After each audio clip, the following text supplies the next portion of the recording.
Donc, bonjour à tous, je m'appelle Jérémy Valentin, je suis ingénieur de recherche au CNRS et je suis le chef de projet Open Data pour la ville de Montpellier.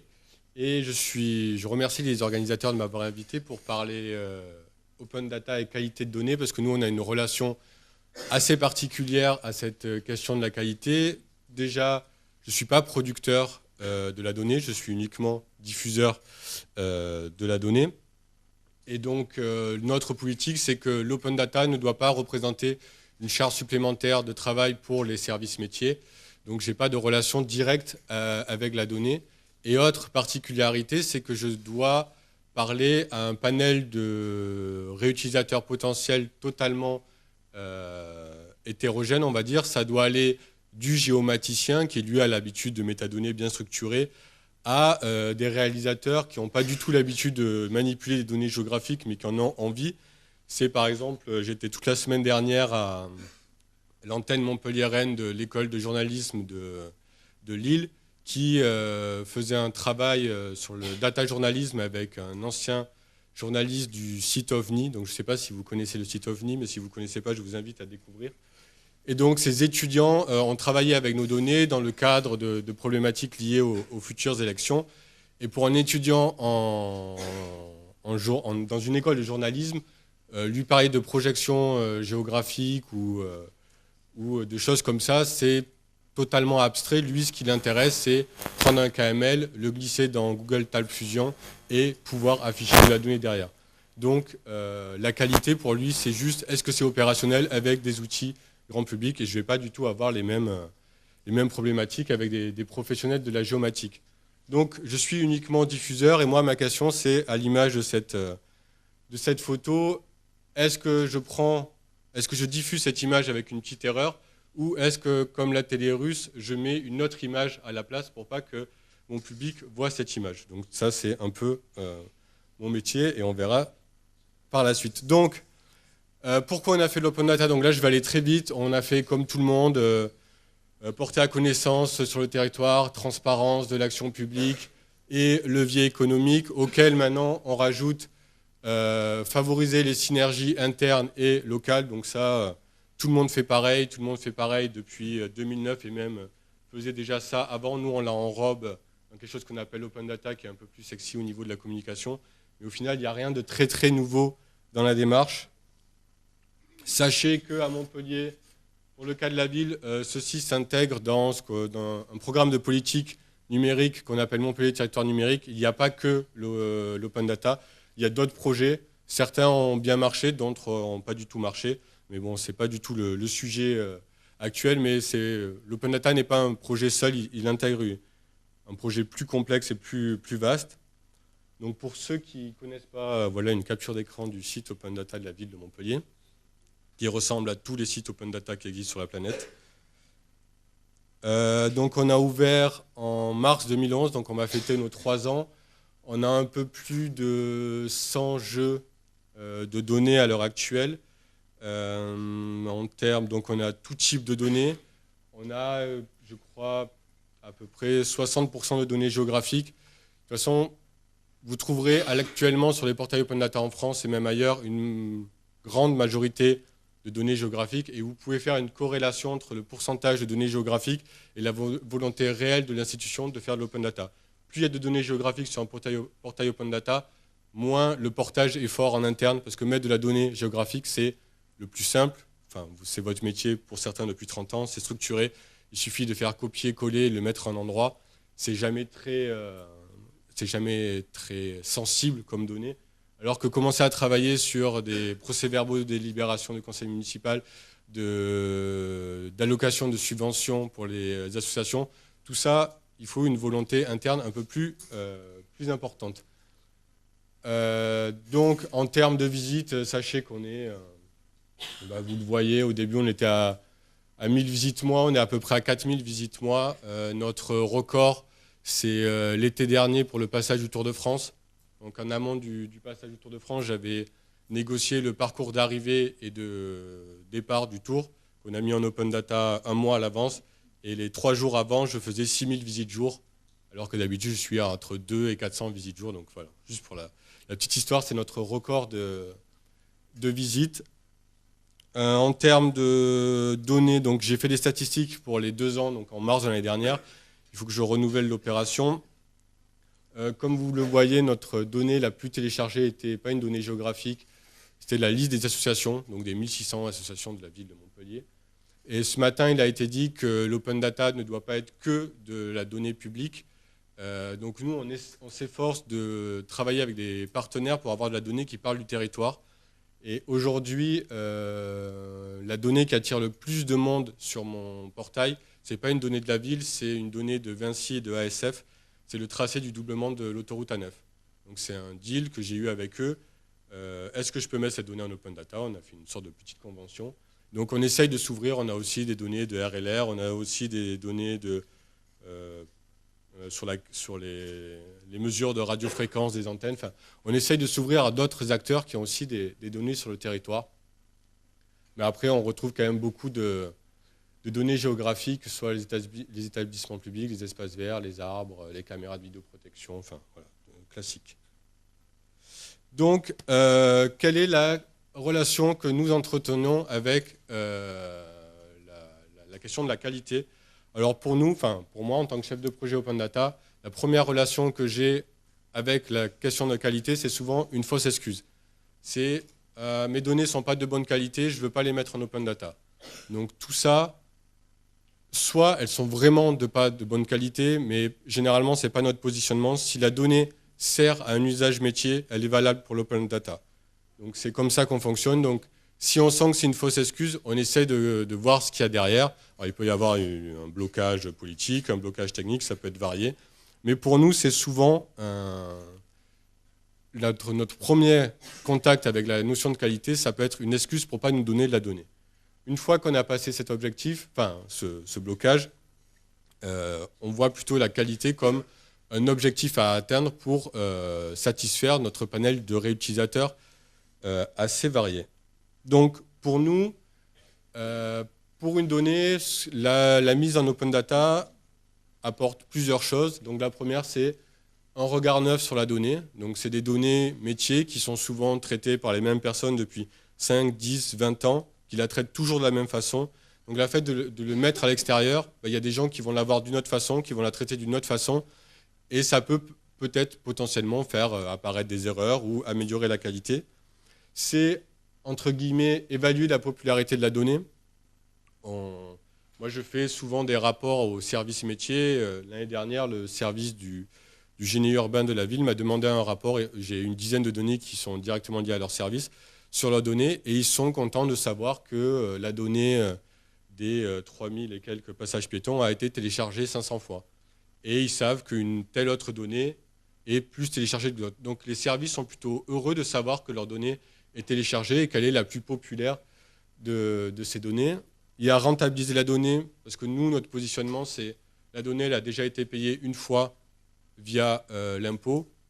Donc on la met à disposition, elle peut servir à d'autres gens pour leur modèle économique, pour faire améliorer leur business, pour améliorer leur application. Donc la mettre en open data, ça peut permettre de la rentabiliser et pourquoi pas améliorer sa qualité à terme. Je vous donnerai des exemples ensuite. Et c'est pareil, bon, ça revient au même, c'est confronter la qualité de la donnée en l'exposant à l'extérieur. Donc on n'a pas eu de grands retours sur des erreurs d'une donnée qu'on a mis en open data. On n'a jamais eu la donnée que vous avez mise, il manque la moitié des champs, la géoloc, elle n'est pas bonne. On n'a jamais eu de grands retours d'erreurs comme ça. On a eu quelques petits retours et par exemple, on a eu une société qui a utilisé nos données qui nous a fait un retour sur donc, les 3130 passages piétons qu'il y a à la ville de Montpellier. Il y en avait 5 qui étaient mal géolocalisés et ils nous ont fait un retour. Et donc moi j'ai transmis, donc moi je fais interface entre les réalisateurs et les services métiers. Et moi j'ai transmis ces erreurs aux services métiers qui étaient plutôt contents. Eux, ils n'ont pas l'habitude de manipuler leurs données dans leur totalité. Ils les manipulent quand ils ont un diagnostic à faire sur une rue ou quelque chose comme ça. Donc c'est des erreurs qui peuvent ne pas voir. Donc ils étaient plutôt contents d'avoir ce retour. Mais c'est vraiment, donc en 3 ans, c'est quasiment le plus marquant que j'ai eu de ce type de retour. Ensuite, un autre phénomène qui est cette fois un peu plus intéressant, c'est sur les métadonnées, conformité avec Inspire. Donc nous, on a notre politique, c'est que nos données soient les plus présentes possibles pour qu'il y ait le plus de réutilisateurs possible. Donc elles sont référencées sur le portail national data.gouv. Et depuis l'été dernier, on travaille avec SIGLR pour qu'elles soient, donc là ça concerne que les données géographiques, que nos données géographiques soient référencées sur le portail SIGLR. Et comme ça l'a été dit lors de la présentation précédente, j'ai été obligé de créer des fiches Inspire compatibles. Parce que nous, sur le portail Open Data, on a des fiches métadonnées, donc on fait le travail. Mais comme on a des données qui vont de la délibération du conseil municipal à l'emplacement des arbres, il y a des choses qui sont dans Inspire qu'on n'a pas besoin, donc on a fait une version un peu plus réduite, un peu à notre sauce. Et donc on avait déjà fait ce travail. Mais j'ai un peu, pour la déclaration sur le portail SIGLR, j'ai amélioré ce travail pour rendre ces fiches compatibles. Et il y a quelques semaines, depuis quelques semaines, je commence à avoir des coups de téléphone de mes agents, de mes services métiers qui font « Ah, Jérémy, j'ai vu que nos données sur SIGLR, les fiches métadonnées, elles sont Inspire compatibles, tout ça. » Je lui fais « Oui, tout est en règle. » Parce qu'en fait, ça a été dit ce matin pendant la présentation ISO-Géo, la culture de la métadonnée n'est pas très, très répandue. Et moi, j'ai beaucoup de services internes qui ne font jamais aucune métadonnée. Et donc, le fait qu'elles soient référencées sur le portail, sur l'IDG de la SIGLR, elles ont vu se greffer en quelque sorte des métadonnées qu'eux vont pouvoir utiliser, vont pouvoir se mettre en règle. Donc, pour moi, c'est maintenant un levier de plus pour négocier. Mais regardez, si vous mettez vos données en open data, elles sont référencées sur SIGLR, elles sont référencées sur le géocatalogue et vous obtenez des métadonnées compatibles ou à la norme. Donc ça, c'est un petit effet qu'on a vu sur le fait de mettre en open data et de se forcer à bien décrire les données. Ça va servir aux services métiers qui, eux, ne faisaient pas cet effort, entre guillemets. Et donc au-delà des erreurs, pour nous, l'open data, ça révèle surtout les manques et ça peut aider à les combler. Donc je vais vous parler de 3 exemples qui nous semblent significatifs de ce que peut apporter une mise en open data sur une qualité générale des données.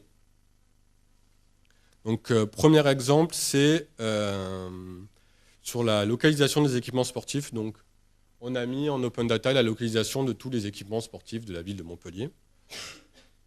Comme tous les gens qui font de l'open data sur la Terre, lors de la première année, on a fait un concours où on donnait de l'argent à qui voulait utiliser nos données pour qu'il y en ait une application et montrer qu'on sert à quelque chose.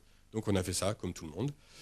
Et deux jeunes ont répondu avec un projet d'application qui s'appelle Unleash, qui est autour de la pratique sociale du sport, une sorte de Facebook du sport. Vous avez l'habitude d'aller courir entre midi et 2 au bord du Lez. Ben là, vous le signifiez à des gens et peut-être que vous allez rencontrer des gens qui vont courir avec vous. Vous avez l'habitude d'aller jouer au foot sur tel terrain le samedi après-midi. Vous en avez marre de vous retrouver qu'à 5, ben vous le faites partager avec votre communauté. Donc pour ça, eux utilisent des données open data. Donc nous, on les a repérés, on les a récompensés. Ils ont eu 5 000 €. Vous doutez bien que ce n'est pas avec 5 000 € qu'on développe un modèle économique viable. Mais ça leur a permis de se faire connaître, de s'appuyer sur ça. Et maintenant, c'est une société qui est incubée, qui travaille, qui a un vrai projet open data. Et le deal avec nous, c'est qu'à terme, quand le nombre d'utilisateurs sera assez conséquent, une de nos problématiques villes, c'est que nous, on sait où sont les équipements, mais on ne sait pas qui s'en sert. On ne sait pas qui va à ces équipements. On n'a aucun retour utilisateur sur les équipements sportifs. On ne sait pas si ce boulodrome est bien équipé, enfin, si les gens s'en servent, si la lumière est cassée ou pas. On n'a pas d'outils pour savoir. Et le deal, c'est qu'à terme, si cette application marche, les données d'utilisateurs soient reversées en open data et servent aussi aux services métiers pour avoir une meilleure connaissance de leurs équipements sportifs. Donc bon, ça implique que l'application marche vraiment. Mais c'est un exemple de la mise à disposition d'un fichier en open data à ce qu'on pourrait arriver en termes d'amélioration, et là, directement interne. Donc ça, c'est un premier exemple. Deuxième exemple qui n'est pas montpelliérain, mais qui ne concerne pas directement l'open data, mais ça concerne la ville d'Orange. Donc la ville d'Orange n'a pas de portail open data, mais est très active sur sa gestion métier SIG via des solutions libres et particulièrement OpenStreetMap, que certains auront reconnu. Et donc une de leurs problématiques, c'était, donc ils ont fait développer par exemple, là vous avez des potelets devant des passages à piétons et ils ont un système qui géoréférence automatiquement, enfin vous avez un compte Flickr et le compte Flickr fait directement le lien avec la géologue d'un OSM, comme ça vous pouvez avoir les photos dans votre base de données. Et un des problèmes métiers de la ville d'Orange, c'était que ils savaient qu'il y avait, certaines personnes savaient qu'il y avait des problèmes au niveau de la construction des potelets ou des bateaux pour les passages à piétons, mais les services techniques refusaient d'engager des travaux car pour eux ça avait été fait et ils n'étaient pas mis devant le fait accompli. Donc le fait de développer ce genre d'application, de montrer avec des photos qu'en fait c'est aberrant en termes d'accessibilité, après c'est montré en interne en réunion, les services techniques sont devant le fait accompli par moment et les travaux sont engagés. Donc c'était pour montrer que le fait de mettre à disposition de la donnée, même si elle est de mauvaise qualité, même si elle montre quelque chose qui est mauvais, ça peut servir à terme à améliorer quelque chose ou au moins à montrer qu'il y a des problèmes. Donc c'est pas pour dire que les services techniques de la ville d'Orange sont incompétents, c'est que parfois ils ne savaient même pas, eux, si les travaux étaient aux normes ou pas, parce que mettre aux normes un passage à niveau, c'est assez complexe. Il faut les potelets, c'est soit ils sont tout noirs, soit ils sont tout noirs avec un bout blanc, une boule blanche pour les personnes déficientes visuelles. Enfin, c'est assez complexe. Il peut y avoir des erreurs qui sont commises. Le fait qu'elles soient visibles par ce genre d'outils peut permettre l'amélioration. Donc ça, c'était un autre exemple. Et enfin, dernier exemple, là qui concerne du coup directement la ville de Montpellier. Donc on a une donnée sur les pistes cyclables. On sait pertinemment que cette donnée est obsolète. On le sait parce que les choses vont vite à Montpellier, qu'il y a eu beaucoup de travaux et que le diagnostic n'a pas été fait. Mais on la met quand même en open data en disant qu'elle est un minimum, qu'elle date de 2011, même, je ne sais plus, qu'elle est obsolète. À côté, on a OpenStreetMap et des données. Donc là, c'est une vision de la carte cyclable, OSM CycleMap. Et pour le coup, le réseau d'aménagement cyclable et de pistes cyclables d'un OSM est beaucoup plus à jour que la donnée officielle que nous avons. Donc nous, là, c'est une démarche de la cellule Open Data. On est allé extraire les données OSM et on a aussi créé une donnée piste cyclable OSM sur le portail Open Data. Donc vous avez une donnée piste cyclable ville de Montpellier, une donnée piste cyclable OSM.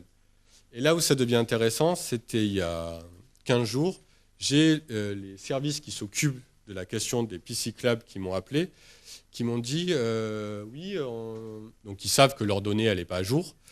Et donc, il y a un programme pour mettre à jour tout ça. Et ils ont fait, donc, sur OSM, on s'est rendu compte que c'était bien plus à jour que chez nous. Est-ce que tu sais comment on extrait les données? Est-ce qu'on peut les réutiliser? Est-ce qu'on peut les comparer avec les nôtres pour savoir où c'est qu'on doit faire le diagnostic?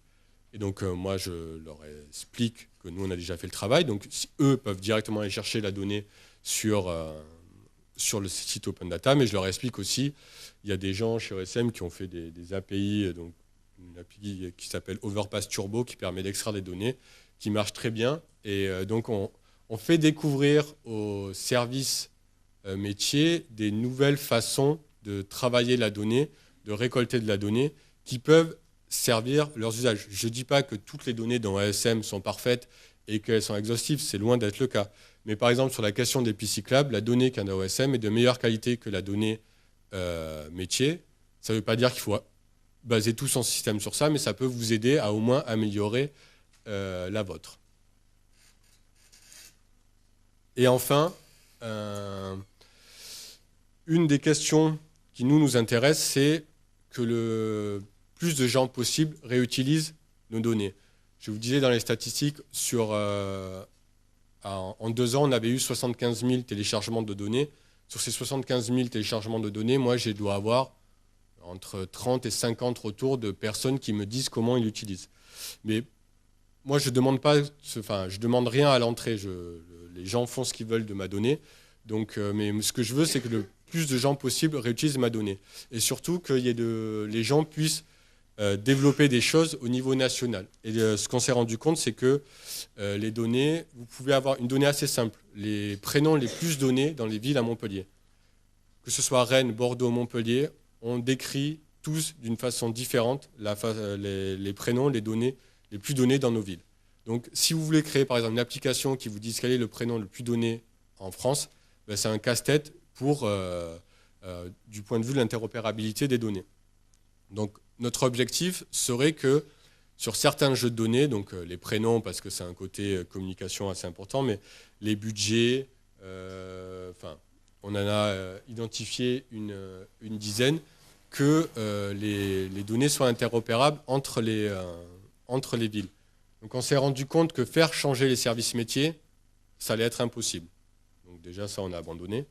Donc on se positionne en disant que c'est peut-être les portails open data qui vont être en capacité de, transformer la donnée pour que ça soit interopérable à travers d'autres portails open data. Donc ça, il y a une association qui a été créée en octobre dernier qui s'appelle Open Data France, qui réunit la majorité des régions, départements, EPIC, agglomérations, qui font de l'open data en France. Il y a plusieurs ateliers de travail. Et un de ces ateliers de travail, c'est fabriquer des modules qui harmonisent la donnée, et tout ça avec derrière des volontés de recherche autour du web sémantique et des normalisations en D4 pour ceux qui comprennent ce que je dis. Donc pour nous, l'open data peut servir aussi à ça, à améliorer en quelque sorte la qualité dans le sens interopérable pour que des gens soient en capacité de la réutiliser et au niveau national ou international.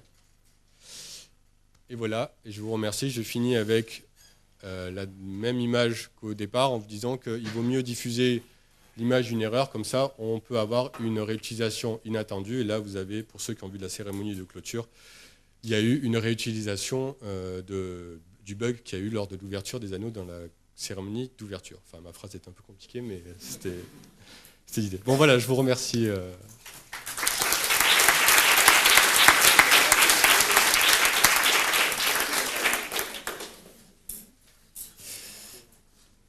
Est-ce qu'il y a des questions ? C'est bien, moi j'ai pas de questions.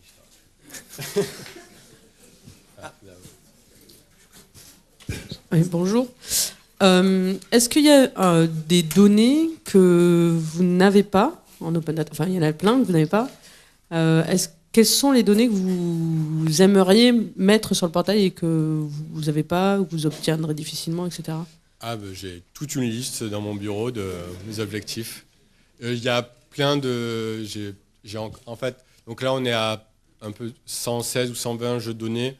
J'estime, sans rentrer dans des choses qui ne sont pas de la culture française, type salaire des agents, absentéisme, des choses comme ça, ou budget du cabinet, ou enquête du cabinet. Donc ça, mais sans penser à ça, j'ai un objectif à 150, 180. Donc là, j'ai toute une liste de choses sur lesquelles j'essaie de travailler. J'essaie de travailler aussi avec des partenaires extérieurs.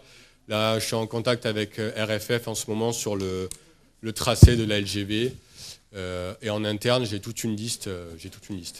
Et est-ce que vous avez des privés qui vous contactent spontanément pour mettre à disposition leurs données, ou est-ce que c'est toujours vous qui faites la démarche? C'est toujours moi qui fais la démarche, essentiellement. Enfin, quasiment tout le temps.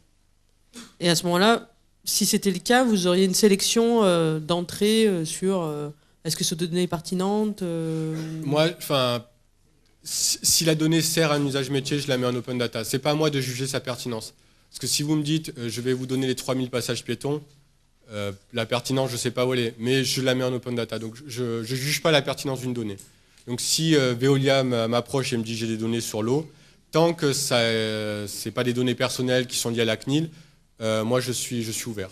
Mais après, j'ai pas de... Enfin, c'est pas à moi de juger ça. Une autre question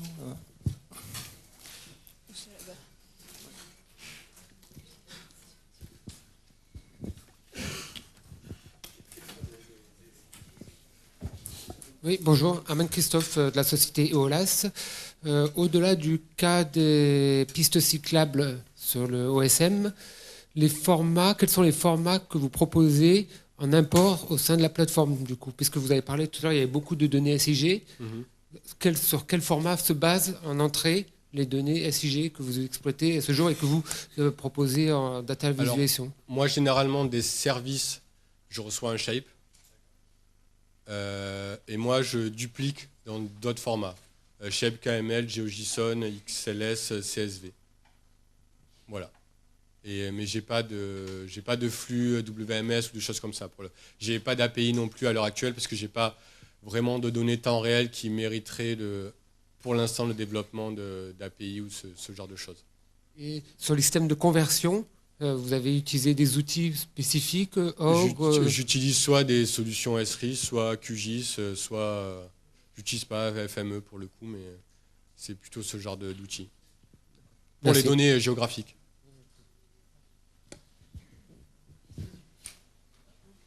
Il y en avait avant, en fait. Bah, comme vous voulez. Parce qu'il y avait une personne en haut aussi.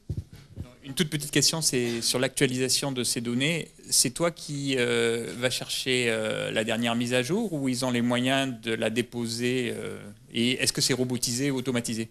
Alors j'aimerais que ce soit robotisé et automatisé. C'est pas vraiment le cas. En fait, on a certaines données où la mise à jour est automatisée. Sur la qualité de l'air, c'est un dépôt automatique et qui met à jour le fichier automatiquement.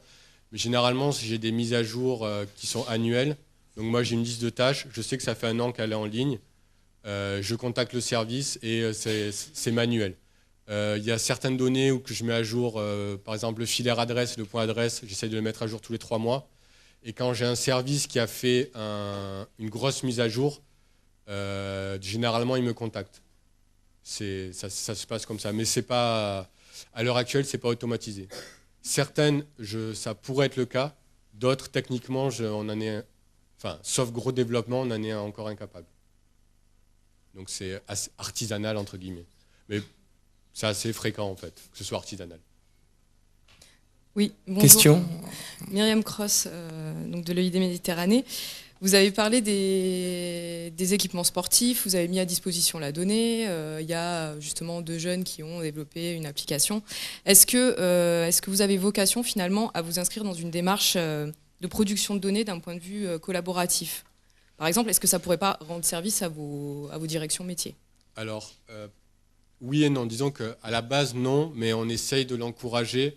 On organise ce qu'on appelle des cartoparties où on invite les gens à renseigner l'accessibilité handicap des commerces. C'est une donnée qu'on n'a pas, parce qu'on sait qu'il y a des applications qui utilisent ces données. Donc, on essaye d'être lieu ressource pour ce genre d'initiative. Donc, ce n'est pas notre mission première, mais dans certains cas, parce que nous, ça nous permet... il ne faut pas se leurrer. Derrière, il y a un objectif de communication et de positionnement... aussi autour des politiques du numérique. Donc on l'encourage, oui. Ah, je suis près du micro. Bonjour Jérémy, Romain Buchot du CRISPACA. Non, c'est juste une réaction. Là, on a eu un volet bien open data sur la fin d'après-midi avant la table ronde. Depuis 2-3 ans, on en entend de plus parler par rapport à l'information géographique et par rapport à Inspire, qui est un peu plus ce matin au cœur de ce qu'est la qualification. Vu ce que tu nous as présenté et qui illustre parfois un peu la vulgarisation de l'utilisation de l'information géographique dans l'open data, je vais être un peu provoque, mais ton titre de l'open data, un outil de partage et de contrôle de qualité de la donnée géographique, j'aurais presque pris le sens inverse pour une fois. J'aurais dit la donnée géographique, un levier de qualification pour l'open data, métadonnées, consommation, usage, de montrer un peu dans l'autre sens que finalement, là, dans ton discours, c'est l'information géographique qui a peut-être quelque chose à apporter à l'open data et pas l'inverse. Oui, ça peut se positionner comme ça. J'ai pas de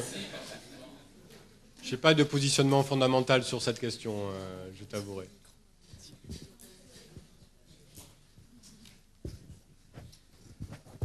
Maëlle de Cherf, BRGM, dans l'ère de la participation, de l'implication du grand public aux décisions sur les territoires, l'environnement, etc., est-ce que vous avez des retours utilisateurs, des demandes des utilisateurs qui vous font des demandes de diffusion de données spécifiques? et pas uniquement de données brutes sous des formes un peu nouvelles, data vis, etc. Enfin, est-ce qu'il y a d'autres aspects de la donnée qui est attendue suite à ces initiatives open data en fait? Donc il y a un peu deux questions. On a une adresse de contact où des gens, en effet, nous demandent des données. Alors là, en fait, un coup sur deux, c'est la donnée n'est pas de ma compétence. Typiquement, j'en ai reçu encore une où on me demandait les données de la TAM. Et donc moi, je renvoie vers mes collègues de l'AGLO en disant que ce n'est pas la compétence de la ville. Donc un coup sur deux, c'est ça, mais oui, j'ai des demandes. Après, moi, je regarde si elle est dans mon listing. Si elle est dans mon listing, j'essaie d'accélérer la chose. Si elle n'y est pas, je la mets dans mon listing. Et ensuite, sur la data visualisation, on n'a pas vraiment de demande du public d'avoir de la data visualisation, mais on sait qu'une partie des gens sont incapables de traiter la donnée brute et préfèrent avoir une data visualisation. Donc là, c'était l'objet du travail avec autour du data journalisme la semaine dernière. On essaye de travailler sur ça. On va essayer de produire des data visualisations parce que c'est aussi pour nous un canal de communication pour nous faire connaître auprès du grand public. Mais c'est un peu deux choses différentes. Les demandes qu'on reçoit directement et le rendre intelligible la donnée. Disons que je dois être intelligible du développeur à la personne qui veut juste avoir des cercles proportionnels avec les noms, les prénoms les plus donnés à Montpellier. Donc, des fois, je dois mettre le curseur plus vers les développeurs, des fois plus vers le grand public. C'est un peu là la difficulté souvent.